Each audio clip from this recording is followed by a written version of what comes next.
നാം എല്ലാവരും അള്ളാഹുവിനോട് ആത്മാർത്ഥമായി ദുആ ചെയ്ത് കാത്തിരുന്ന പരിശുദ്ധമായ റമളാൻ നമ്മളിലേക്ക് കടന്നു വന്നു. അല്ലാഹുമ്മ ബാരിക് ലനാ ഫി റജബിൻ വ ശഅബാൻ വബല്ലിഗ്നാ റമളാൻ എന്ന് പറഞ്ഞ് 2 മാസക്കാലം ഞാനും നിങ്ങളും ദുആ ചെയ്ത് കാത്തിരുന്ന വിശുദ്ധമായ റമളാൻ നമ്മളിലേക്ക് കടന്നു വന്നു. അതിൻ്റെ ആദ്യത്തെ 10 റഹ്മത്തിന്റെ 10, രണ്ടാമത്തെ 10 മഗ്ഫിറത്തിന്റെ 10. ഇപ്പൊ അവസാനത്തെ 10ലാണ് ഞാനും നിങ്ങളുമുള്ളത്. എൻ്റെ പ്രിയപ്പെട്ട സഹോദരങ്ങളെ, അപ്പൊ സത്യം പറഞ്ഞാൽ ഈ വിശുദ്ധമായ റമളാൻ മാസം ഒരാഴ്ച പോയതുപോലെയുണ്ട്. എനിക്കുള്ള ഫീലിംഗ് അതാ. നമ്മളിലേക്ക് കടന്നു വന്നു. വളരെ പെട്ടെന്ന് തന്നെ റമളാൻ നമ്മളിൽ നിന്ന് വിട പറയാൻ ഒരുങ്ങുകയാണ്. അവസാനത്തെ വെള്ളിയാഴ്ചയും കഴിഞ്ഞു. ഇനിയിപ്പോൾ അടുത്ത വെള്ളിയാഴ്ച പെരുന്നാളാണോ അതോ അവസാന ദിവസമാണോ എന്നറിയില്ല. അള്ളാഹു 30 നോമ്പ് നൽകി അനുഗ്രഹിക്കുമാറാകട്ടെ. ഒരു ആമീൻ പറ ചങ്ങായിമാരെ. അള്ളാഹു 30 നോമ്പ് നൽകി അനുഗ്രഹിക്കുമാറാകട്ടെ. അപ്പൊ ഞാൻ പറഞ്ഞു വന്നത്, ആദ്യത്തെ 10 ദിവസം അള്ളാഹു നമുക്ക് നൽകിയത് സ്വർഗത്തിൽ പോകാനോ പാപം കഴുകാനോ ഒന്നും ആയിരുന്നില്ല. ആദ്യത്തെ 10 ദിവസം അള്ളാഹു നൽകിയത് അള്ളാഹുവിന്റെ കരുണ ആർക്കാണോ വേണ്ടത് അത് വാങ്ങിക്കൊള്ളണം. രണ്ടാമത്തെ 10 നിന്റെ ജീവിതത്തിൽ വന്നുപോയ പാപങ്ങൾ കഴുകാൻ തന്നു. ഇപ്പൊ അവസാനത്തെ 10 നരകത്തിൽ നിന്ന് കരകയറി സ്വർഗത്തിലേക്കുള്ള സീറ്റ് ഉറപ്പിക്കണം. ഇങ്ങനെ 10 ദിവസമായിട്ടാണ് അള്ളാഹു റമളാനിനെ നമുക്ക് നൽകിയത്. അപ്പൊ ഇന്ന് 25ാമത്തെ നോമ്പ് പിടിച്ചുകൊണ്ട് ഈ മജ്ലിസിൽ വന്നിരിക്കുന്ന ഞാനും നിങ്ങളും ചിന്തിക്കേണ്ടത്, ഈ 24 ദിവസം കൊണ്ട് നമുക്ക് എന്ത് നേടാൻ പറ്റി? അള്ളാഹുവിന്റെ റഹ്മത്ത് കിട്ടിയോ, മഗ്ഫിറത്ത് കിട്ടിയോ, നരകമോചനം നേടിയെടുക്കാൻ കഴിഞ്ഞോ? ഇതിനെക്കുറിച്ച് നമ്മൾ വിലയിരുത്തുകയാണ് വേണ്ടത്. അപ്പൊ വേണമെങ്കിൽ നിങ്ങൾ ചോദിക്കും, സിറാജ് ഇപ്പൊ എന്താ റഹ്മത്ത് 10 ദിവസമേ ഉള്ളോ, മഗ്ഫിറത്ത് 10 ദിവസമേ ഉള്ളോ, ഇപ്പൊ എന്തേ കിട്ടില്ലേ എന്ന്. എന്റെ പൊന്നാര ചങ്ങാതിമാരെ, ഓരോന്നിനും ഓരോ സമയമുണ്ട്.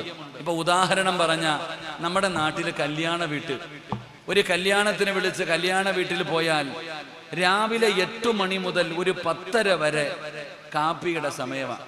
നല്ല പൊറോട്ടയും സാമ്പാറും ദോശയും ചമ്മന്തിക്കറിയും എല്ലാം കിട്ടും. ഒരു 11 മണി കഴിഞ്ഞ ഉച്ചയ്ക്ക് 3 മണി വരെ നല്ല ബിരിയാണിയുടെ സമയമാണ്. നോമ്പുകാരോട് ഇനി ബിരിയാണിയുടെ കാര്യം പറഞ്ഞെന്നാരും ചിന്തിക്കണ്ട, ഞാൻ ഉദാഹരണം പറഞ്ഞതാ. അല്ലാഹു ഈമാൻ നൽകുമാറാകട്ടെ. വൈകുന്നേരം 3 മണി കഴിഞ്ഞാൽ പിന്നെ കാപ്പിയുടെ സമയമാണ്. അപ്പൊ നിങ്ങൾ ആരെങ്കിലും ഒരാൾ കല്യാണ വീട്ടിൽ 1 മണിക്ക് ചെന്നു. 1 മണിക്ക് ചെന്നിട്ട് പറയുക, എനിക്ക് ആ രാവിലത്തെ ഇഡ്ഡലിയും സാമ്പാറും വേണമെന്ന് പറഞ്ഞ അവര് പോയി അടുക്കളയിലൊക്കെ തെരഞ്ഞു നോക്കും. എവിടെങ്കിലും ബാക്കി കിടക്കുന്നുണ്ടെങ്കിൽ അത് എടുത്തുകൊണ്ട് തരും. ഇത്ര പരിഗണനയെ ഉണ്ടാകത്തുള്ളൂ. അല്ലാഹു ഈമാൻ നൽകുമാറാകട്ടെ. അല്ലാഹു ഈമാൻ നൽകുമാറാകട്ടെ. ആ പരിഗണനയല്ലേ ഉണ്ടാകത്തുള്ളൂ. കാരണം നീ ചോദിച്ചത് എപ്പോഴാ? ബിരിയാണിയുടെ സമയത്താ നീ കാപ്പി ചോദിക്കുന്നേ. ഇതൊരു ഉദാഹരണം നിങ്ങൾക്ക് പെട്ടെന്ന് മനസ്സിലാകാൻ പറഞ്ഞതാ. ആദ്യത്തെ 10 ദിവസം അള്ളാഹുവിന്റെ കരുണ മാത്രം ചോദിച്ചു വാങ്ങാൻ തന്നു. 2 പാപം കഴുകാൻ 10 തന്നു. ഇപ്പൊ നരകത്തിന്റെ തീയിൽ നിന്ന് കേറി രക്ഷപ്പെട്ടോ, സ്വർഗത്തിൽ ഉറപ്പിച്ചോ സീറ്റ്. ഇതിന് അള്ളാഹു നമുക്ക് അവസരം നൽകിയിട്ട് ഈ 24 ദിവസം കൊണ്ട് ഞാനും നിങ്ങളും എന്ത് നേടി എന്ന് ഇന്നിവിടെ ഇരുന്ന് ആലോചിക്കണം.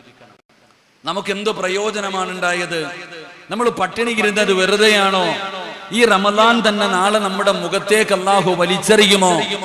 എന്റെ പ്രിയപ്പെട്ട സഹോദരങ്ങളെ, നമ്മൾ വെറുതെ ഇരിക്കുന്ന പട്ടിണിയാണോ? നമ്മൾ ഓരോരുത്തരും ഒന്ന് വിലയിരുത്തണം. അല്ലാഹു നമുക്ക് ഭാഗ്യം നൽകി അനുഗ്രഹിക്കുമാറാകട്ടെ. എന്റെ പ്രിയപ്പെട്ട സഹോദരങ്ങളെ, നമുക്കെല്ലാവർക്കും അറിയാം, ഞാനും നിങ്ങളും പിടിച്ചിരിക്കുന്ന ഈ നോമ്പാകട്ടെ, ഏത് സൽക്കർമ്മമാകട്ടെ, ഇതിനെക്കുറിച്ച് നമുക്കൊന്ന് വിലയിരുത്താൻ കഴിഞ്ഞാൽ നമുക്ക് തന്നെ അറിയാം, ഈ പരിശുദ്ധമായ റമളാൻ നാളെ നമുക്ക് അനുകൂലമാണോ എതിരാണോ? നാളെ അള്ളാഹുവിന്റെ പരലോകത്തേക്ക് റമളാൻ മാസം കടന്നു ചെല്ലുമ്പോ അള്ളാഹു സുബ്ഹാനഹു വ തആല റമളാനിനോട് ചോദിക്കും, നിന്നെ എന്റെ അടിമ എങ്ങനെയാണ് പരിഗണിച്ചത്? ആ സമയത്ത് റമളാൻ അള്ളാഹുവിനോട് പറയും, പടച്ചവനെ, എന്നെ ഇന്ന രീതിയിൽ പരിഗണിച്ചു, ഞാൻ പോയപ്പോൾ വല്ലാത്ത സ്വീകരണമായിരുന്നു, ഇവന്റെ ഹൃദയത്തിന്റെ ഉള്ളറകളിൽ എനിക്ക് ഇവൻ സ്ഥാനം തന്നു. പടച്ചവനെ, നോമ്പ് പിടിച്ചു, തറാവീഹ് നിസ്കരിച്ചു, അങ്ങനെ ദിക്റുകളും ഖുർആനുകളുമായി സദഖകളുമായി ഒരുപാട് സൽക്കർമ്മങ്ങൾ ചെയ്തുകൊണ്ട് ഇവൻ എന്നെ ആദരിച്ചു, എന്നെ ബഹുമാനിച്ചു, എന്നെ പരിഗണിച്ചു. അവസാനം ഞാൻ ഇവന്റെ വീട്ടിൽ നിന്ന് പിരിയുമ്പോ ഇവന്റെ വാപ്പ മരിച്ചപ്പോൾ ഇവനുണ്ടായ വേദന പോലെ ഇവന്റെ പ്രിയപ്പെട്ട മാതാവ് മരിച്ചതിനേക്കാളും സങ്കടത്തോടെ ഇവന്റെ രക്തത്തിൽ പിറന്ന മക്കൾ മരിച്ചാൽ ഒരു മാതാവിനും പിതാവിനും ഉണ്ടാകുന്ന വേദനയോടെ എന്നെ പിരിയാൻ കഴിയാത്ത സങ്കടത്തിലാണ് ഇവൻ എന്നെ യാത്രയാക്കിയത്. എന്റെ പ്രിയപ്പെട്ടവരെ, ഇങ്ങനെ പറഞ്ഞുകൊണ്ട് നാളെ പരിശുദ്ധമായ റമളാൻ മാസം അല്ലാഹുവേ പടച്ചവനെ ആ മാസത്തെ ആദരിച്ചവരെ സ്വർഗ്ഗം കൊടുക്കണേ എന്ന് അല്ലാഹുവിനോട് അവിടുന്ന് ശഫാഅത്ത് ചെയ്യുമെന്ന് നബി തങ്ങൾ പഠിപ്പിക്കുമ്പോ ഈ സദസ്സിലിരിക്കുന്നവരോട് ചോദിക്കുകയാണ്, പടച്ചവനെ ഒരുപാട് ഈ പരിശുദ്ധമായ റമളാൻ നമ്മളിലേക്ക് കടന്നു വന്നിട്ട് നമ്മുടെ പാപം പൊറുക്കാൻ നമ്മളെ കൊണ്ട് കഴിഞ്ഞിട്ടുണ്ടോ? നന്മകൾ ചെയ്യാൻ നമുക്ക് കഴിഞ്ഞിട്ടുണ്ടോ? നാളെ അല്ലാഹുവിന്റെ പരലോകത്ത് വെച്ച് പരിശുദ്ധമായ റമളാൻ നമ്മുടെ കൈപിടിച്ചുകൊണ്ട് പടച്ച റബ്ബിന്റെ സന്നിധിയിൽ കടന്നു ചെന്നിട്ടു, അല്ലാഹുവേ ഇവന് സ്വർഗ്ഗം കൊടുക്കണേ അല്ലാ എന്ന് നമുക്ക് അനുകൂലമായി സാക്ഷി പറയുമോ? അതോ പടച്ചവനെ ഇവൻ എന്നെ ആദരിച്ചില്ല, ബഹുമാനിച്ചില്ല, പരിഗണിച്ചില്ല, എനിക്ക് നൽകേണ്ട സ്ഥാനങ്ങൾ നൽകിയില്ല, അതുകൊണ്ട് പടച്ചവനെ ആർക്ക് സ്വർഗ്ഗം കൊടുത്താൽ ഇവന് കൊടുക്കല്ലേ അല്ലാ എന്ന് നരകമിതള അല്ലാഹുവിനോട് നമുക്ക് എതിരായി റമളാൻ പറയുമോ? എന്റെ പ്രിയപ്പെട്ടവരെ, ചിന്തിക്കേണ്ട സമയമാണ്.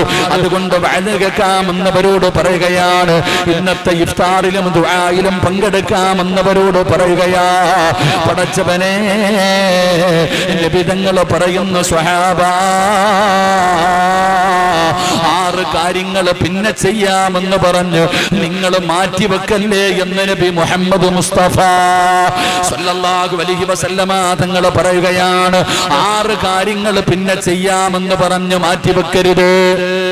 6 കാര്യങ്ങൾ ചെയ്യണമെന്ന് തോന്നിയാൽ ആ സമയത്ത് തന്നെ നിങ്ങൾ ചെയ്യണേ. 6 കാര്യങ്ങളിൽ ഒരു കാര്യം ഏതെന്നറിയോ സ്വഹാബാ? തെറ്റ് ചെയ്ത് കഴിഞ്ഞാൽ നിങ്ങൾ ഉടനെ പശ്ചാത്തപിക്കണേ എന്ന് നബി മുഹമ്മദ് മുസ്തഫ സല്ലല്ലാഹു അലൈഹി വസല്ലമ തങ്ങൾ പറയുകയാണ്, പാപം ചെയ്ത് കഴിഞ്ഞാൽ നീ ഉടനെ തന്നെ തൗബ ചെയ്യൂ. നാളെ ചെയ്യാം, മറ്റേനാൾ ചെയ്യാം എന്ന് പറഞ്ഞുകൊണ്ട് തൗബയെ നീ പിന്തിപ്പിക്കരുത്. കാരണം നബി തങ്ങൾ പറയുകയാണ്, തൗബയെ നിങ്ങൾ പിന്തിപ്പിക്കാൻ പാടില്ല. പടച്ചവനെ, കാരണം മരണം എപ്പോഴെവിടെ വെച്ചാണ് വരുന്നതെന്നറിയില്ല, സമയം കിട്ടണമെന്നില്ല. അതുകൊണ്ട് നോമ്പ് പിടിച്ചുകൊണ്ട് ഇവിടെ ഒരുമിച്ച് കൂടിയ ആണുങ്ങളോടും പെണ്ണുങ്ങളോടും നമ്മളെല്ലാവരോടും എനിക്ക് പറയാനുള്ളത്, കുല്ലു ബനി ആദമ ഖത്താഉൻ വ ഖൈറുൽ ഖത്താഈന അത്തവാബൂൻ. ആദമിന്റെ സന്താനങ്ങൾ മുഴുവനും തെറ്റ് ചെയ്യുന്നവരാ, പാപം ചെയ്യാത്ത ആരുമില്ല. നമ്മളാരും മലക്കുകളല്ല, നമ്മളാരും മഅസൂമീങ്ങളല്ല, എല്ലാവരും പാപം ചെയ്യുന്നവരാണ്. ഇവിടെ പടച്ചവനെ 50ഉം 60ഉം 70ഉം 80ഉം വയസ്സുള്ളവർ ഇവിടെ ഇരിപ്പുണ്ട്. ജീവിതത്തിൽ ഒരുപാട് പാപം ചെയ്തവരാണ് നമ്മളോ. നമ്മുടെ കണക്ക് നമുക്കറിയില്ല. പടച്ചവനെ, ഇന്ന് രാവിലെ സുബഹി നമസ്കാരം കഴിഞ്ഞത് മുതൽ ഈ 3:15 വരെ ഞാനും നിങ്ങളും ചെയ്ത പാപമുണ്ടല്ലോ, കണക്കെടുക്കാൻ പറ്റുമോ? 80 കൊല്ലത്തെ വേണ്ട, 70 കൊല്ലത്തെ വേണ്ട, 60 കൊല്ലത്തെ വേണ്ട, 50 കൊല്ലത്തെ വേണ്ട, ഒരു ദിവസത്തെ വേണ്ട. രാവിലെ 5 മണി മുതൽ ഈ 3:15 വരെ ഞാനും നിങ്ങളും ചെയ്ത പാപമുണ്ടല്ലോ. കണ്ണുകൊണ്ട് കണ്ടത് പാപമാ, ചെവി കൊണ്ട് കേട്ടത് പാപമാ, നാവ് കൊണ്ട് പറഞ്ഞത് പാപമാ, കൈ കൊണ്ട് പിടിച്ചത് പാപമാ, നടന്നത് പാപത്തിലേക്കാ, ഹൃദയം കൊണ്ട് ചിന്തിച്ചത് പോലും പാപമാ. ഇന്ന് ഒരു ദിവസം ചെയ്ത പാപത്തിന്റെ കണക്ക് പോലും എനിക്കും നിങ്ങൾക്കും എടുക്കാൻ കഴിയുന്നില്ലെങ്കിൽ എന്റെ പ്രിയപ്പെട്ടവരെ, ഇത്രയും വർഷക്കാലം ചെയ്ത പാപത്തിന്റെ കണക്കാർക്ക് പറയാനാ? അതുകൊണ്ട് ഇവിടെ ഒരുമിച്ച് കൂടിയവരോട് പറയുകയാ, ഇന്ന് തൗബ ചെയ്യണേ. അല്ലാഹുവിന്റെ റസൂൽ അവിടെന്ന് പറയുകയാ, നിങ്ങൾ തൗബയെ പിന്തിപ്പിക്കരുത്. കാരണം മരണം എപ്പോഴെവിടെ വെച്ചാണ് വരുന്നതെന്നറിയില്ല. അതുകൊണ്ട് നിങ്ങൾ തൗബ ചെയ്യണമെന്ന് ആദരവായ പ്രവാചകൻ നബി മുഹമ്മദ് മുസ്തഫ ആദരവായ പ്രവാചകൻ നബി മുഹമ്മദ് മുസ്തഫ സല്ലല്ലാഹു അലൈഹി വസല്ലമ തങ്ങൾ പറഞ്ഞു, തെറ്റ് ചെയ്താൽ പശ്ചാത്തപിക്കണം, തൗബ നിങ്ങൾ പിന്തിപ്പിക്കാൻ പാടില്ല. നാളെ ചെയ്യാം, മറ്റേനാള് ചെയ്യാമെന്ന് പറഞ്ഞു മാറ്റിവെക്കരുത്. മരണം എവിടെ വെച്ചാണ് വരുന്നതെന്നറിയില്ല. ആ സമയത്ത് കിടന്ന് നിലവിളിച്ചിട്ട് കാര്യമില്ല. അതുകൊണ്ട് നിങ്ങൾ തൗബ പെട്ടെന്ന് ചെയ്യണേ എന്ന് ആദരവായ പ്രവാചകൻ നബി മുഹമ്മദ് മുസ്തഫ സ്വല്ലല്ലാഹു അലൈഹി വസല്ലമ തങ്ങൾ പറഞ്ഞു, മരിക്കുന്നതിന് മുമ്പ് തൗബ ചെയ്തിട്ട് വേണം മരിക്കാൻ. അള്ളാഹു തൗബ ചെയ്ത് മരിക്കാൻ ഭാഗ്യം തരുമാറാകട്ടെ. അപ്പൊ മരിക്കുന്നതിന് മുമ്പ് തൗബ ചെയ്യണ്ടേ? മരിക്കുന്നതിന് മുമ്പ് തൗബ ചെയ്യണമല്ലോ. ചെയ്യണോ വേണ്ടേ? ചെയ്യണം. അപ്പൊ നിങ്ങളൊക്കെ എപ്പോഴാ മരിക്കുന്നത്? എന്തായാലും മരിക്കുന്നതിന് മുമ്പ് തൗബ ചെയ്യണം. അപ്പൊ എപ്പോഴാ മരിക്കുന്നത്? അപ്പൊ എപ്പോഴാണ് മരിക്കുന്നത് എന്ന് എനിക്കും അറിയത്തില്ല, നിങ്ങൾക്കും അറിയത്തില്ല. ചിലപ്പോ ഈ വന്നിരിക്കുന്ന നമ്മളെല്ലാവരും ഇന്ന് ഈ കാണുന്ന ഓഡിറ്റോറിയത്തിന് പുറത്തിറങ്ങുമോ എന്ന് പോലും നമുക്കറിയില്ല. നമ്മുടെ കാര്യം എങ്ങനെയാ? ഈ ഇരിക്കുന്ന ആണിന്റെയും പെണ്ണിന്റെയും, എന്റെ ആകട്ടെ നിങ്ങളുടേതാകട്ടെ, ഈ മജ്ലിസിൽ നിന്ന് ഇറങ്ങി പോകുമോ, മയ്യത്ത് കൊണ്ടുപോകുമോ എന്ന് പറയാൻ അള്ളാഹുവിനല്ലാതെ വേറൊരാൾക്കും കഴിയില്ല. അതുകൊണ്ട് എപ്പോ വേണമെങ്കിലും മരണം നമ്മളെ തേടി വരാം. അതുകൊണ്ട് ഇവിടെ ഒരുമിച്ച് കൂടിയവരോട് പറയുന്നു, ഇവിടെ നിന്ന് പോകുന്നതിന് മുമ്പ് തന്നെ തൗബ ചെയ്തിട്ട് പിരിയണം. അള്ളാഹു ഭാഗ്യം തരുമാറാകട്ടെ. അല്ല 27-ാം രാവിന് ഉസ്താദെ, 27-ാം രാവിന് അന്നൊരു തൗബ ചെയ്യാൻ വേണ്ടി ഇരിക്കുന്നവരുണ്ട്. ആലോചിക്കണത് 27-ാം രാവിന് ഇപ്പൊ എന്താ പ്രത്യേകത വല്ലതും ഉണ്ടോ? 27-ാം രാവിന് വല്ല പ്രത്യേകതയുണ്ടോ? എല്ലാം കുളിച്ചൊരുങ്ങി 27-ാം രാവിന് പള്ളിയിൽ പോയിട്ട് ഇന്ന് തൗബയാ വാളിയാ, കുളിച്ചൊരുങ്ങിക്കോ പോകാം. കാരണം എന്തേ? അന്നാണ് ലൈലത്തുൽ ഖദർ എന്ന് പറഞ്ഞ് കുളിച്ചൊരുങ്ങി പോകാറുണ്ട് വാങ്ങാൻ. അള്ളാഹു നമുക്ക് ഈമാൻ തരുമാറാകട്ടെ. ലൈലത്തുൽ ഖദർ ഉണ്ട്. 27-ാം രാവ് വരെ നീ ജീവിച്ചിരുന്നാലല്ലേ ചങ്ങാതി തൗബ ചെയ്യാൻ പറ്റൂ. അതുകൊണ്ട് ഈ സദസ്സിലിരിക്കുന്നവരോട് ഞാൻ പറയുന്നു, നിങ്ങൾക്ക് വേണമെങ്കിൽ, ഞാൻ അങ്ങനെ തന്നെ പറയും, നിങ്ങൾക്ക് ആർക്കെങ്കിലും ആവശ്യമുണ്ടെങ്കിൽ, കാരണം ഞാൻ വഴുതു പറയുന്നത് നിങ്ങളാരെയും നന്നാക്കാനല്ല, ഞാൻ വഴുതു പറയുന്നത് എനിക്ക് നന്നാകാനാ. അള്ളാഹു എന്നെ ഒന്ന് നന്നാക്കി തരുമാറാകട്ടെ. ഒരാമീൻ പറ മനുഷ്യന്മാരെ. ഇവിടെ 40 പേരിൽ കൂടുതലുണ്ട്. ഹാഫിളീങ്ങളുണ്ട്, ആലിമീങ്ങളുണ്ട്, നോമ്പുകാര. ആരുടെയെങ്കിലും ഒരു ആമീ മതി ഞാൻ രക്ഷപ്പെടാൻ. അള്ളാഹു എന്നെ നന്നാക്കി തരുമാറാകട്ടെ. അള്ളാഹു നിങ്ങളെയും നന്നാക്കി തരുമാറാകട്ടെ. അല്ലാതെ എന്റെ വഴുത് കെട്ടിട്ട് നിങ്ങൾ വിചാരിക്കരുത് നിങ്ങൾക്കിട്ട് തന്നെയാന്ന്. ഒരിക്കലും അങ്ങനെ വിചാരിക്കരുത്. ഞാൻ പറയുന്നത്, ഒരാൾ തുണി കഴുകിയാൽ ആദ്യം വെളുക്കുന്നത് കഴുകുന്നവന്റെ കയ്യ, തുണിയല്ല. റിയാസ് മന്നാനി ഉസ്താദ് ഉണ്ടല്ലോ ഇവിടെ പഠിച്ച വിദ്യ. ഇവിടൊക്കെ ഉസ്താദിന്റെ ഇത്രയും, ഇവിടുത്തെ ഉസ്താദിന് ഇത്രയും വലിയ ശിഷ്യനുണ്ടെന്ന് ഞാൻ ഇപ്പോഴും മനസ്സിലാക്കാം. അൽഹംദുലില്ലാ, നല്ല വഴുത് പറയേണ്ട ചങ്ങാതിയ. നിങ്ങൾക്കൊരു സ്ഥാപനം ഇല്ലപ്പ. അൽഹംദുലില്ലാ, അല്ലാഹു ഖൈറും ബറക്കത്തും നൽകുമാറാകട്ടെ. അപ്പൊ അതുകൊണ്ട് ഇൻഷാ അല്ലാഹ് ഇന്ന് ഇവിടെ നിന്ന് പിരിയുമ്പോ എല്ലാവരും അള്ളാഹുവിന്റെ മുമ്പിൽ ഇന്ന് വരെ ചെയ്തത് മുഴുവനും ഏറ്റുപറഞ്ഞ് കരഞ്ഞിട്ട് വേണം ഇവിടെ നിന്ന് ഇറങ്ങിപ്പോകാൻ. അള്ളാഹു ഭാഗ്യം തരുമാറാകട്ടെ. തൗബ ചെയ്യൂലേ? ഇൻഷാ അല്ലാഹ് ഒന്നും എനിക്ക് വേണ്ട. തൗബ ചെയ്യുമോ ഇല്ലേ? ചെയ്യൂന്ന് നിയ്യത്ത് ചെയ്യുന്നവരൊക്കെ ഒന്ന് കൈപൊക്കിക്കേ. അള്ളാഹുവെ, ഈ കൈപൊക്കിയവര് എന്ത് നന്മ ചെയ്തിട്ടില്ലെങ്കിലും ഈ ഒറ്റ കൈപൊക്കിയതിന് പകരം നീ സ്വർഗം കൊടുക്കണേ അള്ളാഹുവെ. ജീവിതത്തിൽ ചെയ്തു പോയ പാപങ്ങൾ മുഴുവനും ഇന്ന് ഈ ഹാഫിളീങ്ങളുടെയും ഈ യതീമായ മക്കളുടെ മജ്ലിസിൽ വെച്ചുകൊണ്ട് അള്ളാഹുവെ നിന്നോട് ഏറ്റുപറഞ്ഞ് തൗബ ചെയ്തിട്ട് ഇവിടെ നിന്ന് പിരിയുമെന്ന് തീരുമാനിച്ച ഈ കൈപൊക്കിയെ ഞങ്ങളുടെ അവാക്കിബത്ത് നീ നന്നാക്കി തരണേ പടച്ചവനെ. അള്ളാഹുബെ, മരിക്കുന്ന സമയം മലക്കുകൾ സ്വർഗം കാണിച്ചു തരുമ്പോ ആ സ്വർഗം കണ്ട് ഷഹാദത്ത് കരിമ ഉറക്കെ പറഞ്ഞ് ഷഹീദിനെ പോലെ മരിക്കാനുള്ള ഭാഗ്യം ഈ കൈപൊക്കിയവർക്ക് നീ നൽകണേ പടച്ചവനെ. അള്ളാഹുബെ, സ്വർഗമല്ലാതെ വേറൊരു പ്രതിഫലവും ഈ കൈപൊക്കിയെ ഞങ്ങൾക്ക് നീ നൽകല്ലേ അല്ലാ. കൈപൊക്കാത്തവനെ നീ നന്നാക്കണേ പടച്ചവനെ. ആമീൻ പറ. പൈസ വല്ലതും ചോദിച്ചോ? വീട് എഴുതി തരാൻ പറഞ്ഞോ? ഇല്ല, ഞാൻ ആകെ പറഞ്ഞത് നീ ചെയ്ത പാപം ഒന്ന് കഴുകാനാ പറഞ്ഞത്. അതിന് മനസ്സില്ലാത്ത ചങ്ങാതിക്ക് പിന്നെ നമ്മൾ നന്നാകാൻ ദുആ ചെയ്യലല്ലാതെ വേറെ വഴിയൊന്നും ഇല്ലല്ലോ. അള്ളാഹു ഈമാൻ നൽകുമാറാകട്ടെ. തൗബ ചെയ്യാമെന്ന് നിയ്യത്ത് ചെയ്യുന്നവരൊന്ന് കൈപൊക്കിക്കേ. അപ്പൊ നിങ്ങൾക്ക് കൈപൊക്കാനൊക്കെ അറിയാം അല്ലേ? അൽഹംദുലില്ലാ, അള്ളാഹു നമ്മുടെ ആഖിബത്ത് നന്നാക്കി തരുമാറാകട്ടെ. അപ്പൊ എന്റെ പ്രിയപ്പെട്ട സഹോദരങ്ങളെ, സഹോദരിമാരെ, ഈ കൈപൊക്കിയവർക്ക് അള്ളാഹു തരുന്ന പ്രതിഫലവാ ഞാൻ പറയണേ. ഇന്നീ മജ്ലിസിലിരുന്നു കൊണ്ട് ജീവിതത്തിൽ വന്നുപോയ പാപങ്ങളൊക്കെ അൽഹംദുലില്ലാ ഇന്ന് കഴുകി കളയാമെന്ന് തീരുമാനിച്ച നിങ്ങൾക്ക് അള്ളാഹു തരുന്ന പ്രതിഫലം. ഇത് പറഞ്ഞിട്ട് നമുക്ക് പിരിയാം. അള്ളാഹു ഭാഗ്യം തരുമാറാകട്ടെ. അൽഹംദുലില്ലാ, നമ്മുടെ മജ്ലിസിൽ ഇന്ന് വിശിഷ്ട അതിഥിയായിട്ട് അൽഹംദുലില്ലാ അവിടെ കാര്യം കടക്കൽ ഉസ്താദ് പറഞ്ഞോണ്ട് ഇത്രയും നേരം നിങ്ങളുടെ മദ്ഹ പറഞ്ഞോണ്ടിരുന്ന കേട്ടോ. ഇൻഷാ അല്ലാഹ്.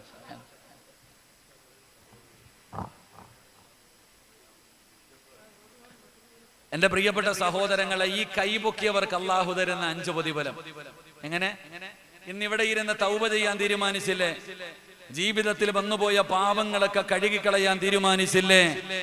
ഇവിടെ ഇരുന്നു കൊണ്ട് തൗബ ചെയ്യാമെന്ന് തീരുമാനിച്ചവർക്ക് അല്ലാഹു തരുന്ന പ്രതിഫലം എന്താ? നിങ്ങൾക്ക് അല്ലാഹു തരുന്ന പ്രതിഫലം നോമ്പുകാരന്റെ പ്രതിഫലമല്ല, പടച്ചവനെ പള്ളി കെട്ടിക്കൊടുത്തവന്റെ പ്രതിഫലമല്ല, ഹജ്ജ് ചെയ്തവന്റെ പ്രതിഫലമല്ല.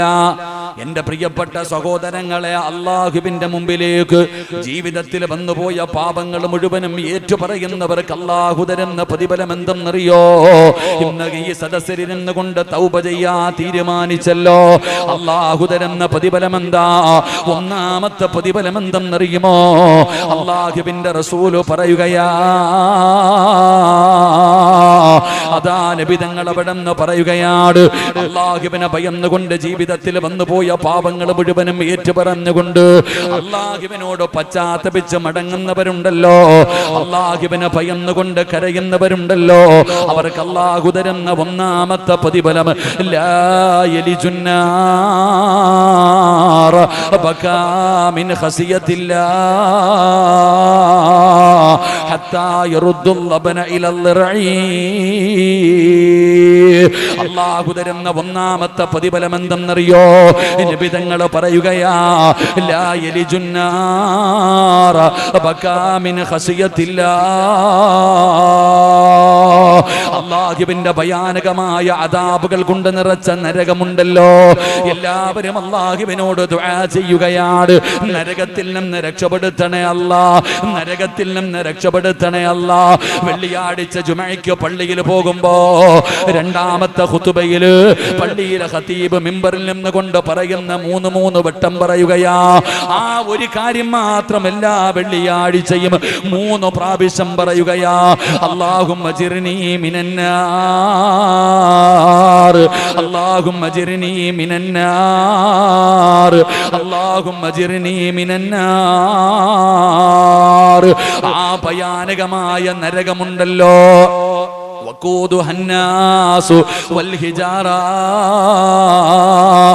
മനുഷ്യനെയും കല്ലുകളെയും ഇട്ട് കത്തിക്കുന്ന പടച്ച റബ്ബിന്റെ ഭയാനകമായ ആ നരകമുണ്ടല്ലോ, ആ നരകത്തിന്റെ തീ തൊടില്ല എന്ന് നബി മുഹമ്മദ് മുസ്തഫ സല്ലല്ലാഹു അലൈഹി വസല്ലമ തങ്ങൾ പറയുകയാ. പടച്ച റബ്ബിനെ ഭയന്നുകൊണ്ട് അല്ലാഹുവിന്റെ അദാബുകളെ ചിന്തിച്ചുകൊണ്ട് ഏതെങ്കിലും ഒരു മനുഷ്യന്റെ കണ്ണിൽ നിന്ന് ഒരു തുള്ളി കണ്ണുനീര് ഒലിച്ചാൽ അവനെ നരകത്തിൽ കൊണ്ടിട്ടാൽ നരകത്തിന്റെ തീ പോലും അവനെ തൊടില്ല, നരകത്തിന്റെ ശിക്ഷ അവനെ ബാധിക്കില്ല. അല്ലാഹുവിന്റെ പ്രവാചകൻ അവിടെ നിന്ന് പറയുമ്പോ എന്താണ് നരകമെന്നറിയുമോ? എന്താണ് നരകമെന്നറിയോ? എന്റെ പ്രിയപ്പെട്ടവരെ, മഹാനായ നബി മുഹമ്മദ് മുസ്തഫ സല്ലല്ലാഹു അലൈഹി വസല്ലമ തങ്ങള് മിഅ്റാജിന്റെ രാത്രിയില് അല്ലാഹുവിന്റെ പ്രവാചകൻ ഇസ്റാഉം മിഅ്റാജും എന്ന് പറയുന്ന അത്ഭുതകരമായ യാത്ര നടത്തിയല്ലോ. ബൈത്തുൽ മുഖദ്ദസിൽ നിന്ന് 7 ആകാശം കടന്ന് പടച്ച റബ്ബിന്റെ സന്നിധാനത്തിലേക്ക് നബി തങ്ങളെ കടന്നു പോയല്ലോ. അല്ലാഹുവിന്റെ പ്രവാചകൻ ആകാശത്തിന്റെ കവാടങ്ങൾ കടക്കുമ്പോ മലക്കുകൾ കവാടങ്ങൾ തുറന്നുകൊണ്ട് സ്വീകരിക്കുകയാണ്. എല്ലാവരും സന്തോഷത്തിലാണ്. പ്രവാചകന്മാര് നബി തങ്ങളെ കാത്തു നിൽക്കുകയാണ്. അള്ളാന്റെ റസൂലിന് ഓരോ ആകാശത്തിന്റെ കവാടങ്ങളിലും കോടാനുകോടി വരുന്ന മലക്കുകള് നബി തങ്ങളെ ആനയിക്കുകയാ, സ്വീകരിക്കുകയാ. എല്ലാവരുടെ മുഖത്തും വല്ലാത്ത പുഞ്ചിരിയാണ്. നബി തങ്ങൾ ആകാശത്തിന്റെ കവാടങ്ങൾ കടന്ന് ചെല്ലുമ്പോ അള്ളാന്റെ റസൂല് നോക്കുമ്പോ ഒരു കാഴ്ച കാണുകയാണ്. എല്ലാവരും സന്തോഷത്തിലാണ്, എല്ലാവരും ചിരിക്കുന്നുണ്ട്. പക്ഷേ ഒരേ ഒരു മലക്കു മാത്രം ചിരിക്കുന്നില്ല. ആ മലക്കിനൊരു സന്തോഷമില്ല. തല താഴ്ത്തി പിടിച്ചിരിക്കുകയാണ്, തല പോലും ഉയർത്തുന്നില്ല. പേടിച്ച് വിറച്ചവനെ പോലെ നടക്കുകയാണ്. അല്ലാഹുവിന്റെ പ്രവാചകം ചോദിക്കുന്നു, ജിബ്രീൽ, ആരാണ് ജിബ്രീല്? ആ മലക്കാരാണ് ജിബ്രീല്. യാ റസൂലല്ലാഹ്, അത് മാലിക് എന്ന് പറയുന്ന മലക്കാണ് നബിയേ. എന്തേ ചിരിക്കാത്തത്? അല്ലാഹുവിന്റെ റസൂലിനെ കണ്ടിട്ട് പോലും നിനക്ക് എന്തേ സന്തോഷമില്ലാത്തത്? ആ സമയത്താണ് മാലിക് എന്ന് പറയുന്ന മലക്ക് പറയുന്നു, യാ റസൂലല്ലാഹ്, വല്ലാത്ത സന്തോഷമുണ്ട് നബിയേ, ഞാൻ ചിരിക്കുന്നുണ്ട് നബിയേ, പക്ഷേ എന്റെ മുഖത്ത് ചിരി വരുന്നില്ല. ഞാൻ ചിരിച്ചാൽ എന്റെ കണ്ണിൽ നിന്ന് കണ്ണുനീര് വരികയാണ്, എനിക്ക് തല ഉയർത്താൻ കഴിയുന്നില്ല. എന്തുകൊണ്ടാണ്? എനിക്ക് ഖിയാമത്ത് നാൾ വരെ കഴിയില്ല നബിയേ. ഇഷ്ടമില്ലാഞ്ഞിട്ടല്ല, ആഗ്രഹമില്ലാഞ്ഞിട്ടല്ല, സന്തോഷമില്ലാഞ്ഞിട്ടല്ല, അങ്ങയെ കാണണമെന്ന് വല്ലാത്ത കൊതിയായിരുന്നു നബിയേ. എന്തുകൊണ്ടാണ്? മരിക്കുന്ന കാലം വരെ മാലിക് എന്ന് പറയുന്ന മലക്കിന്റെ മുഖത്ത് നിന്ന് സന്തോഷം നഷ്ടപ്പെട്ടു പോയത്, അവിടെ നിന്ന് ചിരിക്കാൻ കഴിയാത്തത്. അതിന്റെ കാരണം എന്തെന്നറിയോ? അല്ലാഹുവിന്റെ അദാബുകൾ കൊണ്ട് നിറച്ച നരകമുണ്ടല്ലോ, ആ നരകം ഞാനൊന്ന് കണ്ടുപോയി നബിയേ. ആ നരകം കണ്ടതുകൊണ്ടാണ് ഇനി മരിക്കുന്ന കാലം വരെ എനിക്ക് ചിരി വരൂല, എനിക്ക് സന്തോഷം വരൂല. അത്രയും ഭയാനകമാണ് നരകം, അത്രയും ഭയാനകമാണ് നരകം. പടച്ചവനെ, അല്ലാഹുവിന്റെ അദാബുകൾ കൊണ്ട് നിറച്ച നരകമുണ്ടല്ലോ, 3000 കൊല്ലം കത്തിച്ച നരകമുണ്ടല്ലോ. പടച്ചവനെ, ഉസ്താദന്മാര് പരിശുദ്ധമായ ഖുർആനിന്റെ ആയത്തോതിയിട്ട് അല്ലാഹനെ പേടിച്ച് നടക്കടാ, ഔറത്ത് മറച്ചുകൊണ്ട് നടക്ക്, അഹങ്കാരികളെ പോലെ നടക്കരുത്. ദുനിയാവിലെ തീയുണ്ടല്ലോ, ആ നരകത്തിലെ തീയിലെ 70 അംശമാണ്. പെണ്ണുങ്ങളോട് പറയുന്ന തലമറയ്ക്കണേ, അല്ലാഹനെ പേടിക്കണേ. നരകത്തിൽ കിടക്കുന്നത് അധികം പെണ്ണുങ്ങളാണ്. നിങ്ങൾ അല്ലാഹനെ ഭയന്ന് നടക്കണമെന്ന് പറയുമ്പോ ഇന്നത്തെ യുവതലമുറ ചോദിക്കുകയാണ്, ഉസ്താദേ പ്രായമുള്ളവരോട് പറ. ഇന്ന് നരകത്തെ കുറിച്ചൊക്കെ പറയുമ്പോ നരകത്തിന്റെ ശിക്ഷകളെ കുറിച്ചും നരകത്തിന്റെ തീയെ കുറിച്ചും ഉസ്താദന്മാര് പ്രസംഗിക്കുമ്പോ ചെറുപ്പക്കാര് പറയണത് അത് പ്രായമുള്ളവരോട് പോയി പറ. ഞങ്ങളൊക്കെ വിദ്യാഭ്യാസം കൂടിയവരാ, ഞങ്ങളോടൊന്നും ഇത് പറഞ്ഞിട്ട് കാര്യമില്ല. കാരണം ഇന്ന് ചോദിക്കുന്നത് എവിടെയാ നരകം ഇരിക്കുന്നതെന്നാ. ഉസ്താദെ, നിങ്ങൾ പറയുന്നത് അല്ലാഹു നരകം സൃഷ്ടിച്ചിട്ടുണ്ടെന്നാ. നരകം ഇരിക്കുന്നത് ആകാശത്തിലാണോ, ഭൂമിയിലാണോ, കടലിനടിയിലാണോ? എവിടെ ഇരിക്കണേ? ഈ പെൺകുട്ടികളോട് പറയുന്നു, മക്കളെ നിങ്ങളൊക്കെ അല്ലാഹനെ പേടിച്ച് നടക്ക്, തലമറയ്ക്ക്, ശരീരം മറയ്ക്ക്, അല്ലാഹനെ ഭയന്ന് ജീവിക്ക്. നരകത്തിൽ കൂടുതൽ പെണ്ണുങ്ങളാ. അപ്പൊ ചോദിക്ക, ഉസ്താദെ എല്ലാരും സ്വർഗത്തിൽ പോയാ നരകത്തിലും പോകാൻ ആള് വേണ്ടേ? എല്ലാരും അങ്ങ് സ്വർഗത്തിൽ പോയി കഴിഞ്ഞാൽ പിന്നെ നരകത്തിൽ ആരാ പോവാ? നിങ്ങളൊക്കെ സ്വർഗത്തിൽ പോക്കോ, ഞങ്ങൾ എന്തായാലും ഇങ്ങോട്ട് തന്നെ പോവാ. നിങ്ങളൊക്കെ എത്ര വഴുതു പറഞ്ഞാലും നമ്മളും മാറൂല. എന്റെ കുട്ടികളെ ചോദിക്കുന്നത് എവിടെയാണ് നരകമെന്നാ. എന്റെ പൊന്നാര സഹോദരിമാരെ, ഞങ്ങളൊക്കെ പറഞ്ഞിട്ട് നിങ്ങൾക്ക് വിശ്വാസം വരുന്നില്ലെങ്കിൽ നിന്റെ കണ്ണുകൊണ്ട് കണ്ടാ വിശ്വസിക്കോ? എല്ലാരും അവരുടെ കണ്ണുകൊണ്ട് കണ്ടാ വിശ്വസിക്കുമല്ലോ. പറഞ്ഞിട്ട് കേൾക്കണില്ലെങ്കിൽ കൊള്ളുമ്പോ പഠിക്കുമല്ലോ.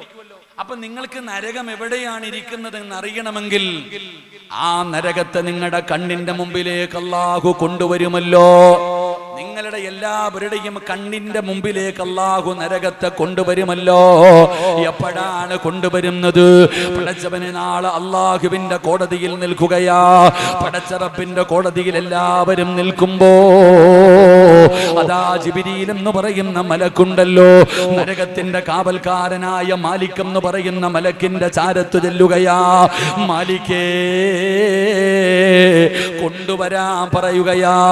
അല്ലാഹുവിന്റെ നരകത്തെ കൊണ്ടുവാ, എല്ലാവരും ഒന്ന് കാണട്ടെ. അല്ലാഹുവിന്റെ ഭയാനകമായ അദാബുകൾ കൊണ്ട് നിറച്ച നരകമുണ്ടല്ലോ, ആ നരകത്തെ കൊണ്ടുവരാ പറയുമ്പോ ആ മലക്ക് തന്നെ ചോദിക്കുന്നു, ജിബ്രീൽ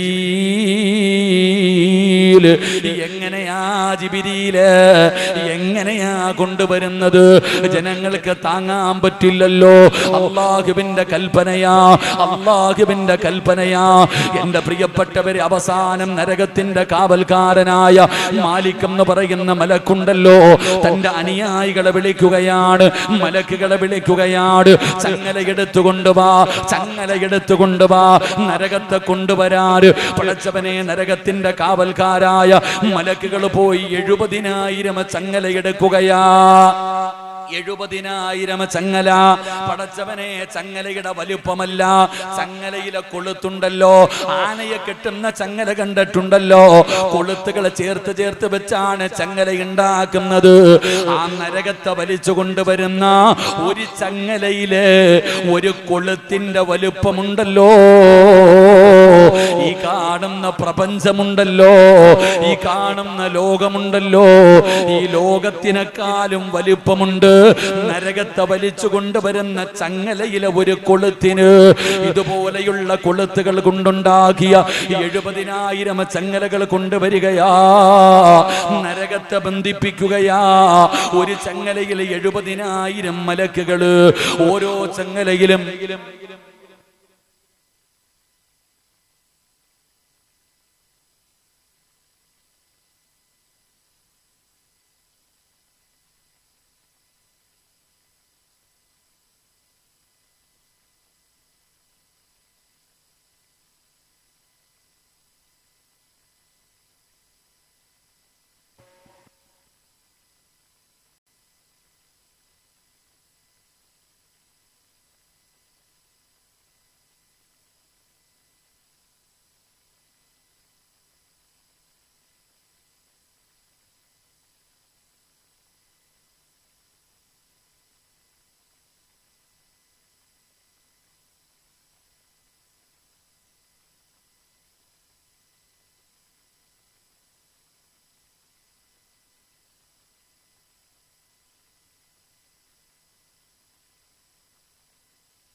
ഇൻഷാ അല്ലാഹ് നിസ്കാരം നമുക്ക് ഒരുമിച്ച് നിസ്കരിക്കാം. പ്രസംഗം കഴിഞ്ഞിട്ട് ഒരുമിച്ച് നിസ്കരിക്കാം ഇൻഷാ അല്ലാഹ്. അല്ലാഹു നമുക്ക് ഭാഗ്യം തരുമാറാകട്ടെ.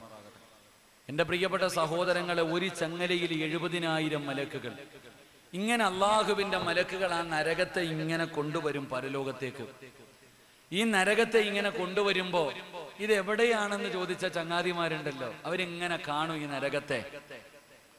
ആ നരകത്തെ ഇങ്ങനെ കൊണ്ടുവരുന്നത് കാണുമ്പോ അവര് തന്നെ അള്ളാഹുവിനോട് പറയുകയാണ്, റബ്ബനാ അബ്സറിനാ വസമിഅനാ ഫർജിഅനാ. അള്ളാഹുവിനോട് പറയുന്ന, പടച്ചവനെ, നരകം കണ്ടു തമ്പുരാനെ, ആഴം കണ്ടു, വലുപ്പം കണ്ടു, തീ കണ്ടു, എല്ലാം എൻ്റെ കണ്ണുകൊണ്ട് ഞാൻ കണ്ടു പടച്ചവനെ. ആ നരകത്തെ അള്ളാഹു നമ്മുടെ കണ്ണിന്റെ മുമ്പിൽ കൊണ്ടുവന്ന് കാണിച്ചു തരും. ആ സമയത്ത് അള്ളാഹിനോട് പറയും അത്രേ, റബ്ബനാ അബ്സറിനാ വസമിഅനാ ഫർജിഅനാ. അള്ളാഹുവേ, പടച്ചവനെ, എല്ലാം വിശ്വാസമായി റബ്ബേ, കണ്ടുകൊണ്ട് കണ്ടു, ചെവി കൊണ്ട് കേട്ടു അള്ളാഹുവേ, അതുകൊണ്ട് ഫർജിഅനാ, ഒരവസരം എന്താ? എൻ്റെ പ്രിയപ്പെട്ട സഹോദരങ്ങളോട് സഹോദരിമാരോട് ഞാൻ പറയുന്നു, നമ്മൾ ഈ റമദാനിന്റെ അവസാന 10 ദിവസം അള്ളാഹുവിനോട് ദുആ ചെയ്യുന്നത്, അല്ലാഹുമ്മ അഅ്തിഖ്നി മിനന്നാർ, അള്ളാഹുവേ, നരകത്തിൽ നിന്ന് നീ എന്നെ രക്ഷപ്പെടുത്ത്. ആ നരകത്തിൽ നിന്ന് രക്ഷപ്പെടാനുള്ള ഏറ്റവും എളുപ്പ വഴി കരയല. നമ്മുടെ കണ്ണിൽ നിന്ന് ഒരു തുള്ളി കണ്ണുനീർ അള്ളാഹുവിനെ ഭയന്നുകൊണ്ട്, അള്ളാഹിനെ പേടിച്ചുകൊണ്ട് ജീവിതത്തിൽ വന്നുപോയ പാപങ്ങളൊക്കെ നാളെ അള്ളാഹു പിടിച്ചു നിർത്തിയിട്ട് എണ്ണി എണ്ണി ചോദിക്കുമോ എന്നുള്ള ഒരു ഭയമുണ്ടല്ലോ. ആ ഭയന്നുകൊണ്ട് പടച്ച റബ്ബിന്റെ അദാബുകളെ കുറിച്ച് ഓർത്തുകൊണ്ട് കരഞ്ഞ അള്ളാഹു തരുന്ന ഒന്നാമത്തെ പ്രതിഫലം, ലാ യലിജുന്നാർ ബകാ മിൻ ഖശിയത്തില്ലാഹ്. ഒരിക്കലും നരകത്തിന്റെ തീ നിന്നെ തൊടില്ല. ഒരു കാലത്തും അല്ലാഹു നിന്നെ നരകത്തിലിടൂല. എന്നിട്ട് നബി തങ്ങൾ ഒരു ഉദാഹരണം പറയുകയാണ്.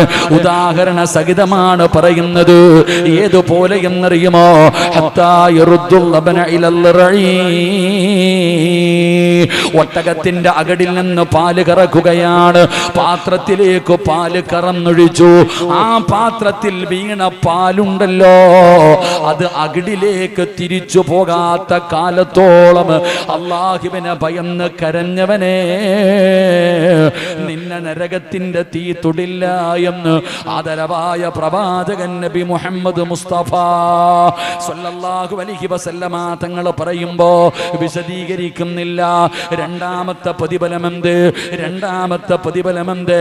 അല്ലാഹുവിന്റെ റസൂല് പറയുകയാണ്, സബഅത്തുൻ യുളില്ലുഹുമുല്ലാഹു ഫീ ളില്ലി വറജുലുൻ ദക്കറല്ലാഹു ഖലിയാ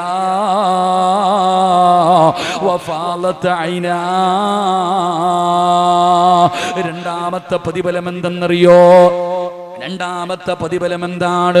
പടച്ച റബ്ബേ, ഇസ്രാഫീൽ എന്ന് പറയുന്ന മലക്കുണ്ടല്ലോ, സൂർ എന്ന് പറയുന്ന കാഹളത്തിൽ രണ്ടാമത് മൂതുകയാണ്. ഖബറിനകത്ത് കിടക്കുന്നവർ, ഭൂമിയുടെ അടിയിൽ കിടക്കുന്നവർ എല്ലാവരും എഴുന്നേൽക്കുകയാണ്. മുക്കുന്നം പള്ളിയുടെ ഖബർസാൽ നിന്ന് എഴുന്നേറ്റ് വരികയാണ്. പട്ടിയുടെ കോലത്തില്, പന്നിയുടെ കോലത്തില്, കഴുതയുടെ രൂപത്തില്, പേപ്പട്ടിയെ പോലെ വരുന്നവർ, നടന്നു വരുന്നവർ, എഴഞ്ഞു വരുന്നവർ, മുഖത്തു മാംസമില്ലാത്ത, കുഷ്ഠരോഗികളെ പോലെ വരുന്നവർ, മലദ്വാരത്ത് കൊടികുത്തി വെച്ച് വരുന്നവർ, ആണുങ്ങളും പെണ്ണുങ്ങളുമെല്ലാം മുടിതുണിയില്ലാതെ നഗ്നരായിട്ട് പേടിച്ചു വിറച്ചുകൊണ്ട് ഖബറിനകത്ത് നിന്ന് എഴുന്നേറ്റ് വരികയാണ്. റബ്ബേ, ഇന്ന് ഈ ഫാനിന്റെ ചുവട്ടില് നമ്മളിവിടെ ഇരിക്കുമ്പോ, വയല് കേൾക്കാൻ നടന്നു വരുമ്പോ, ഈ 4 മണി സമയത്ത് ചൂട് സഹിക്കാൻ പറ്റുന്നില്ലല്ലോ. വല്ലാത്ത ചൂട്, ഫർദയുടെ ഉള്ളിലൂടെ വിയർപ്പ് തുള്ളികൾ ഒഴുകുകയാണ്.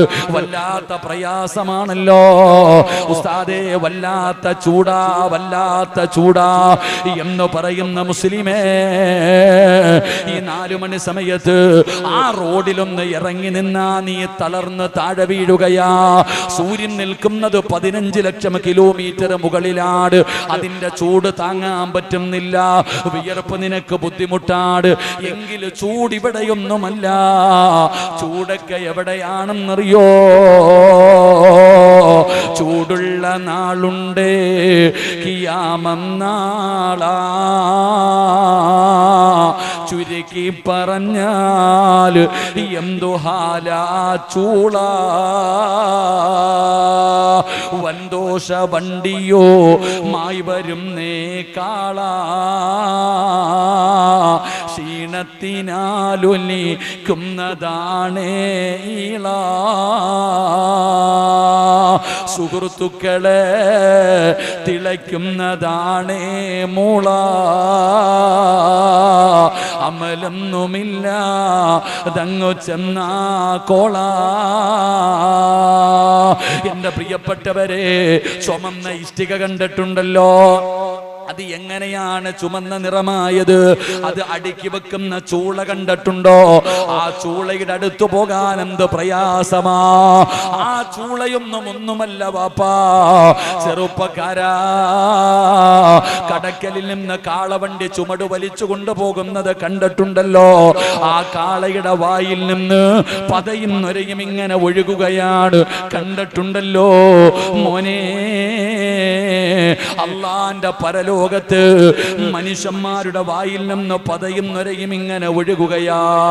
പെങ്ങളെ, അടുക്കളയിൽ ചോറ് വെക്കുമ്പോ കലത്തിനകത്ത് കിടന്ന് ചോറ് തിളച്ചു മറിയുന്നത് കാണുന്നവളല്ലേ? എങ്കില് പെങ്ങളെ, അള്ളാടെ കോടതിയില് നിന്റെ തലയോട്ടിക്കകത്ത് കിടക്കുന്ന തലച്ചോറുണ്ടല്ലോ, അത് തിളച്ചിട്ട് മുഖത്തുകൂടെ ഒലിച്ചിറങ്ങുന്ന ഒരു ദിവസം വരാറുണ്ട്. യാ വൈലതാ, യാ ഹസ്രതാ, എന്ന് നിലവിളിക്കുന്ന ഒരു ദിവസം ഉടുതുണിയില്ലല്ലോ, ആണും പെണ്ണും വസ്ത്രം ധരിച്ചിട്ടില്ല, ചെരുപ്പില്ല, ചെമ്പിന്റെ തറയില് 15 ലക്ഷം കിലോമീറ്റർ മുകളിൽ നിൽക്കുന്ന സൂര്യനുണ്ടല്ലോ, അന്ന് ഒരു ചാണ് മുകളില്, തലയുടെ ഒരു ചാണ് മുകളില് അള്ളാഹു സൂര്യനെ ഇങ്ങനെ ഇറക്കുമല്ലോ. ആ പരലോകത്തെ കുറിച്ച് ചിന്തിച്ചിട്ടുണ്ടോ? അള്ളാഹുവിന്റെ പ്രവാചകൻ സ്വല്ലല്ലാഹു അലൈഹി വസല്ലമ തങ്ങള് മസ്ജിദുൻ നബവിയിൽ ഇരുന്നിട്ട് പരലോകത്തെ കുറിച്ച് പറഞ്ഞു കൊടുക്കുകയാ. എന്നിട്ട് വീടിനകത്തേക്ക് കടന്നു ചെല്ലുമ്പോ മഹദി ആയിഷ, നബി തങ്ങളുടെ പ്രിയപ്പെട്ട ഭാര്യയായ ആയിഷ ബീവി കരഞ്ഞ് തളർന്നു കിടക്കുകയാണ്. നബി തങ്ങൾ ഓടിച്ചെന്നോ ആയിഷാനെ പൊക്കിയെടുത്തു, മടിത്തട്ടിൽ കിടത്തി വെള്ളമെടുത്തു കൊണ്ടുവന്ന് ആയിഷയുടെ വായിലേ കുടിച്ചു കൊടുത്തു. എന്തു പറ്റി ആയിഷ, എന്തു പറ്റി ആയിഷ? യാ റസൂലല്ലാഹ്, അങ്ങ് പരലോകത്തെ കുറിച്ച് പറയുന്നത് കേട്ടപ്പോ പേടിച്ച് കരഞ്ഞതാണ് നബിയേ. ചെറിയ പ്രായമാണല്ലോ, തളർന്നു കിടക്കുന്ന ഭാര്യയുടെ കണ്ണുനീര് തുടയ്ക്കുകയാണ്, വെള്ളം വായിലേക്ക് ഒഴിച്ചു കൊടുക്കുകയാണ്. ആയിഷ ബീബി ചോദിക്കുന്നു, നബിയേ യാ റസൂലല്ലാഹ്, എന്നെ വല്ലാത്ത ഇഷ്ടമാണോ നബിയേ? സ്നേഹമുണ്ടോ നബിയേ? ഇഷ്ടമാണ് ആയിഷ, സ്നേഹമാണ് ആയിഷ, നീ എനിക്ക് ജീവനാണ് ആയിഷ. നബി തങ്ങൾ അവിടെ നിന്ന് പറഞ്ഞു കൊടുക്കുമ്പോ ആയിഷ ബീബി റളിയല്ലാഹു തആല അൻഹാ അല്ലാഹുവിന്റെ റസൂലിനോട് അവിടെ നിന്ന് ചോദിച്ച ചോദ്യം എന്തെന്നറിയോ? യാ റസൂലല്ലാഹ്, മുത്തുനബിയേ, നാളെ ഖബറിനകത്ത് നിന്ന് എഴുന്നേറ്റു പരലോകത്ത് വരുമ്പോ, നാളെ ഖബറിനകത്ത് നിന്ന് എഴുന്നേറ്റിട്ട് അള്ളാഹുവിന്റെ മസ്റയിലേക്ക് കടന്നു വരുമ്പോ ഈ സ്നേഹം കാണിക്കുമോ നബിയേ? എന്നെ കൈപിടിക്കുമോ നബിയേ? എന്നെ സ്വർഗത്തിൽ കൊണ്ടുപോകുമോ നബിയേ? അതുവരെ ചിരിച്ചുകൊണ്ടിരുന്ന നബിതങ്ങളെ കരയുകയാണ്. അതുവരെ സമാധാനിപ്പിച്ചു കൊണ്ടിരുന്ന അള്ളാഹുവിന്റെ റസൂലിന്റെ കണ്ടടങ്ങളെ നിറഞ്ഞു ഒഴുകുകയാ. എന്തേ നബിയേ? എന്തു പറ്റി നബിയേ? ആയിഷ, വല്ലാത്ത ചോദ്യമായി പോയി ആയിഷ, ഒരു വല്ലാത്ത ചോദ്യമായി പോയി ആയിഷ. പെങ്ങളെ, പ്രസവത്തിന് മരണവേദനയാണെന്ന് പറയുന്നവരല്ലേ നിങ്ങൾ ആ വേദന അനുഭവിച്ചവരാണല്ലോ, അത് വല്ലാത്ത വേദനയാണല്ലോ. എങ്കിൽ എന്റെ പെങ്ങളോട് പറയട്ടെ, അള്ളാഹുവിന്റെ കോടതിയിലെങ്ങാണ് ഒരു ഗർഭിണിയായ പെണ്ണുണ്ടെങ്കിൽ, ഒരു ഗർഭിണിയായ പെണ്ണുണ്ടെങ്കിൽ അവള് പ്രസവിക്കുന്ന വേദന അറിയില്ല ഉമ്മ, അറിയാതെ പ്രസവിച്ചു പോകും, അറിയാതെ പ്രസവിച്ചു പോകും. അങ്ങനെ ഒരു ദിവസം വരാനുണ്ട്. നബി തങ്ങൾ പറഞ്ഞു, ആയിഷ സലാസത്തുൻ, അല്ലാഹുവിന്റെ റസൂൽ പറയുകയാണ്, 3 സ്ഥലമുണ്ട് ആയിഷ, 3 സ്ഥലമുണ്ട് ആയിഷ. ആ 3 സ്ഥലങ്ങളിൽ ജനങ്ങൾ എത്തിക്കഴിഞ്ഞ വാപ്പ തിരിഞ്ഞു നോക്കൂല, ഉമ്മ തിരിഞ്ഞു നോക്കൂല, മക്കള് തിരിഞ്ഞു നോക്കൂല, കൂടപ്പറപ്പ് തിരിഞ്ഞു നോക്കൂല. യൗമ യഫിറുൽ മർഉ മിൻ അഖീഹി വ ഉമ്മിഹി വ അബീഹി വ സ്വഹിബതിഹി വ ബനീഹി. ഒരാളും തിരിഞ്ഞു നോക്കില്ല. ആ പരലോകമുണ്ടല്ലോ, അല്ലാഹുവിന്റെ കോടതിയില് ചെമ്പിന്റെ തറയില് ഉടുതുണിയില്ലാതെ ഞാനും നിങ്ങളും നിൽക്കുമ്പോ ഒരേ ഒരു തണലേ ഉള്ളൂ, ഒരേ ഒരു തണലേ ഉള്ളൂ. എവിടെയാണ് തണലെന്നറിയോ? ഈ ലോകം മുഴുവനും അടക്കി ഭരിക്കുന്ന രാജാതിരാജനായ മലിക്കുൽ ജബ്ബാറായ ലോകത്തിന്റെ അധിപനായ പടച്ച റബ്ബിന്റെ സിംഹാസനത്തിന്റെ താഴെയാ, അല്ലാഹുവിന്റെ അർശിന്റെ താഴെ, അല്ലാഹുവിന്റെ അർശിന്റെ താഴെ. അവിടെ മാത്രമേ തണലുള്ളൂ, അവിടെ മാത്രമേ തണലുള്ളൂ. ആ തണലുള്ള ആ ദിവസമുണ്ടല്ലോ, അല്ലാഹുവേ അല്ലാഹു വിവിഐപികളെ വിളിക്കുകയാണ്. 7 വിവിഐപികള്, 7 വിവിഐപികള്. നിങ്ങൾ വെയിൽ കൊള്ളേണ്ടവരല്ല, നിങ്ങൾ പ്രയാസം അനുഭവിക്കേണ്ടവരല്ല. 7 വിഭാഗം ആൾക്കാരെ അല്ലാഹു വിളിക്കുകയാ. എന്നിട്ട് ഇരിപ്പിടം കൊടുക്കുകയാണ്, സിംഹാസനത്തിന്റെ താഴെ ഇരിപ്പിടം കൊടുക്കുകയാണ്. ആ 7 വിഭാഗത്തിൽ ഒരു വിഭാഗം ആരെന്നറിയോ? സബഅത്തുൻ യുളില്ലുഹുമുല്ലാഹു ഫീ ദില്ലി വറജുലുൻ ദക്കറല്ലാഹു ഖാലിയാ വഫാലത്ത് ഐനാ. നോമ്പ് പിടിച്ചുകൊണ്ട് നോമ്പ് മുറിക്കുന്നതിന് തൊട്ട് മുമ്പ് ഈ സദസ്സിലിരുന്നു കൊണ്ട് അള്ളാന്റെ ശിക്ഷകളെ കുറിച്ച് ഓർത്തിട്ട് ഇന്ന് ഈ സദസ്സിലിരുന്നു കൊണ്ട് ഒരു തുള്ളി കണ്ണുനീര് നിന്റെയൊക്കെ കണ്ണിൽ നിന്നൊലിപ്പിച്ച ഒന്ന് കരയാൻ പറ്റുമോ? ഒന്ന് കരയാൻ പറ്റുമോ? ഒരു തുള്ളി കണ്ണുനീര് കണ്ണിൽ നിന്നൊലിപ്പിച്ച അള്ളാഹു നാളെ പരലോകത്ത് പടച്ചവനെ എവിടെ വെച്ചാണ് അള്ളാഹു നിന്നെ തെരഞ്ഞെടുക്കുന്നതെന്നറിയോ? ലോകത്ത് കടന്നു വന്ന 1,24,000 പരം വരുന്ന പ്രവാചകന്മാര്, ലോകത്ത് കടന്നു വന്ന പ്രവാചകന്മാര്, ആദം നബിയും നൂഹ് നബിയും ഇബ്രാഹിം നബിയും മൂസാ നബിയും ദാവൂദ് നബിയും യഅ്കൂബ് നബിയും യൂനുസ് നബിയും യൂസുഫ് നബിയും ഹാറൂൻ നബിയും സുലൈമാൻ നബിയും അയ്യൂബ് നബിയും സക്കരിയ നബിയും യഹ്യാ നബിയും ഈസാ നബിയും എല്ലാ പ്രവാചകന്മാര്, അവരുടെ സമുദായം, അവിടുത്തെ സമുദായം, അല്ലാഹുവിന്റെ പ്രവാചകര്, നബിതങ്ങളുടെ ഭാര്യമാര്, നബിതങ്ങളുടെ മക്കള്, അവിടുത്തെ സ്വഹാബത്ത്, താബീങ്ങള്, തബഉ താബീങ്ങള്, ഇമാമുമാര്, ഔലിയാക്കന്മാര്, സയ്യിദന്മാര്, പണ്ഡിതന്മാര്, ഹാഫിളീങ്ങള്, ആലിമീങ്ങള്, ആബിദീങ്ങള്, സ്വാലിഹീങ്ങള്, നിന്റെ വാപ്പ, നിന്റെ ഉമ്മ, നിന്റെ കൂടപ്പറപ്പ്, നിന്റെ ഭാര്യ, നിന്റെ മക്കള്, നിന്റെ നാട്ടുകാര്, നിന്റെ കൂട്ടുകാര്, നിന്റെ കുടുംബക്കാര്, കോടാനി വരുന്ന ജനങ്ങൾ മുഴുവനും അല്ലാഹുവിന്റെ കോടതിയിൽ ഒരുമിച്ച് നിൽക്കുമ്പോ ഈ കൈപൊക്കി അല്ല നിന്നെ വിളിക്കുകയാണ്. വാടാ സിറാജ്, വാടാ സിറാജ്. വെയിൽ കൊള്ളേണ്ടവനല്ല, പ്രയാസപ്പെടേണ്ടവനല്ല, നീ എന്നെ ഓർത്ത് കരഞ്ഞവനാ, എന്നെ പേടിച്ച് കരഞ്ഞവനാ. അതുകൊണ്ട് വറജുലുൻ ദക്കറല്ലാഹു ഖാലിയാ വഫാലത്ത് ഐനാ. അല്ലാഹുവിന്റെ അർശിന്റെ താഴെ അല്ലാഹു നിനക്കൊരു സ്ഥാനം തരുമെന്ന് ആദരവായ പ്രവാചകൻ നബി മുഹമ്മദ് മുസ്തഫ